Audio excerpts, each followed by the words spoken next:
untuk menjaga keimanan kita ini, maka Allah Subhanahu wa taala telah beri kita suatu hadiah yang sangat besar yang tidak diberikan kepada umat-umat terdahulu. Kumpulan daripada ibadah para malaikat adalah solat. Ini kumpulan ibadah para malaikat. Ada sujudnya, ada rukuknya, ada tasbihnya, Masya Allah, ada salamnya.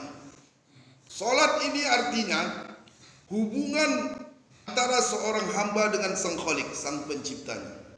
Maksud dan tujuan solat khusyuk wal khudu untuk membawa sifat-sifat ketaatan di dalam solat di dalam kehidupan kita sehari-hari. Jadi kalau mau melihat daripada kehusukan seseorang di dalam solat, lihat aja kelakuannya sehari-hari. Fadilahnya, inna sholata tanha 'anil fahsya'i wal munkar. Sesungguhnya solat dapat mencegah perbuatan keji dan mungkar. Apabila seseorang melakukan solat dengan baik, maka berlahan-lahan akhlaknya, kelakuannya, perbuatannya terhindar daripada yang dilarang Allah Subhanahu wa taala. As-salatu mirazul mu'min. Salat adalah mi'raj, hubungan, sebagaimana Rasulullah sallallahu alaihi wasallam mi'raj ke langit ketujuh, Sidratul Muntaha. Begitu juga umat ini mi'raj melalui salat, berhubungan langsung. Sesungguhnya seorang hamba ini berkata-kata berjumpa dengan Allah di dalam salat. Pertama kali akan ditanya kepada seorang hamba kelak adalah perkara solat. Amal yang paling pertama kali yang dipadukan Allah adalah solat. Untuk menyelesaikan masalah-masalah dunia maupun akhirat adalah solat. Apabila seseorang menjaga solat, maka diberi dia 5 kebebasan. 1 di dunia, 4 di akhirat. Pertama, dihilangkan kesempitan hidupnya. Masuk kubur dia mendapatkan kenikmatan kubur, mendapat catatan dari sebelah kanan, diberikan dia kemudahan-kemudahan melewati syirat secepat kilat. Ketika pada saat itu ada orang yang merangkak, ada orang yang terjatuh dengan kail-kail, ada orang berjalan, tetapi orang yang menjaga solat melewati syirat secepat kilat. Kemudian di tempat mizan nanti banyak orang yang ditimbang amalnya, banyak yang ditanya. Tetapi orang yang menjaga solat masuk surga tanpa hisab. Begitu tinggi kedudukan solat. Solat adalah kunci surga. Maka perhatikan solat sebagaimana solat para sahabat. Solat mereka ini penderitaan akhirat, penderitaan dunia pun mereka tidak terasa. Ketika Sayyidina Ali radhiyallahu anhu pada saat itu terkena anak panah di sebelah pahanya, maka ketika mau sahabat mencabut daripada anak panah, maka Sayyidina Ali katakan, tunggu, ketika aku sholat maka cabutlah anak panah tersebut. Maka Sayyidina Ali sholat, ketika salam maka dia bertanya, apakah kalian sudah mencabut anak panah tersebut?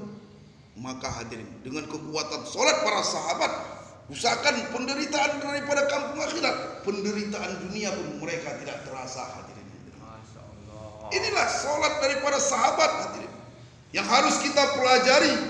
Bagaimana kualitas daripada solat kita ini, hadirin, mendapatkan ma'rifat yang tinggi kepada Allah Subhanahu wa taala, hadirin. Sebagaimana solat Sayyidina Abu Bakar, ketika burung menengget daripada bahunya, maka burung tersebut pun tidak terasa daripada goyang. Ada kisah daripada sahabat lagi, ada seorang soleh ketika dirampok oleh kuli, hadirin, maka izinkan aku sholat. Tidak lama kemudian, hadirin, dalam sholat ini terbaca daripada surah, siapakah yang memperkenankan doaku, yang menolongku dalam kesempitan. Maka datang seorang pemuda yang berbaju besi, berkuda kecepatan kencang, membunuh perampok tersebut. Ini kekuatan sholat orang terdahulu. Sebagaimana sholat Mu'az bin Jabal membelah gunung, maka untuk mendapatkannya ini, hadirin, maka kita dakwahkan pentingnya sholat.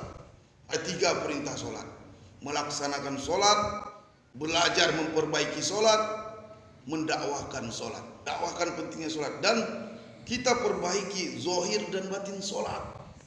Mulai daripada istinja kita perhatikan betul-betul. Tidak sempurna wudhu kita kalau tidak sempurna istinja kita. tidak akan sempurna sholat kalau tidak sempurna wudhu kita. Kita perhatikan di dalam segi daripada istinja kita. Hadis mukhalladah, mukhaffafah, kita pelajari bagaimana rukun-rukun dalam istinja. Kemudian dalam berwudu, mana rukunnya, mana sunnahnya. Kemudian di dalam sholat, bacaannya kita perhatikan bacaan kita. Al-Fatihah ini salah satu daripada rukun dalam sholat. Belajar kita halqah tajwid untuk memperbaiki daripada Al-Fatihah kita. Ruku kita bagaimana tumakninah, sujud kita tumakninah. Setelah zahir kita perbaiki, batin pun kita perbaiki. Sebagaimana para sahabat radhiyallahu anhum ketika mendengar suara azan, mereka tidak berkata-kata lagi satu sama lain. Jika Rasulullah mendengar suara azan, maka gemuruh jantungnya berdetak-detak. Dia tidak akan menyapa satu sama lain. Takut. Karena ini adalah panggilan Sang Khalik, Sang Pencipta dunia maupun akhirat. Maka kita hadapkan diri kita kepada Allah Subhanahu wa taala. Tak konsentrasikan hati kita kepada Allah Subhanahu wa taala. Tidak ada lagi yang kita ingat selain daripada Allah Subhanahu wa taala. Sebab hadirin, orang-orang munafik itu sangat sedikit mengingat Allah Subhanahu wa taala. Di dalam sholat aja kita tidak mampu untuk mengingat Allah, bagaimana nanti di luar sholat. Maka kita belajar mengingat Allah ketika takbir sampai salam. Jangan kita lalai daripada mengingat Allah Subhanahu wa taala. Kita hadirkan bahwasanya kita ini seolah-olah melihat Allah di dalam sholat. Seolah-olah di dalam sholat ini pencabut nyawa di kepala kita. Inilah sholat terakhirku. Sehingga datang ketakutan konsentrasi kita di dalam sholat. Surga di sebelah kananku, neraka sebelah kiriku, dan sirat di bawah kakiku. Jadi datang kehusukan kita di dalam sholat. Kalau tidak bisa juga hadirin, ketahuilah sesungguhnya Allah Subhanahu wa taala senantiasa melihat kita. Kemudian hadirin yang dirahmati Allah Subhanahu wa taala, dengan kelemahan kita hadirin, karena kita ini susah untuk mendapatkan kehusukan dalam sholat, memohon kepada Allah Subhanahu wa taala, menangis malam kita, bangun malam kita, meminta kepada Allah supaya kita diberikan sifat sholat khusyuk wal khudu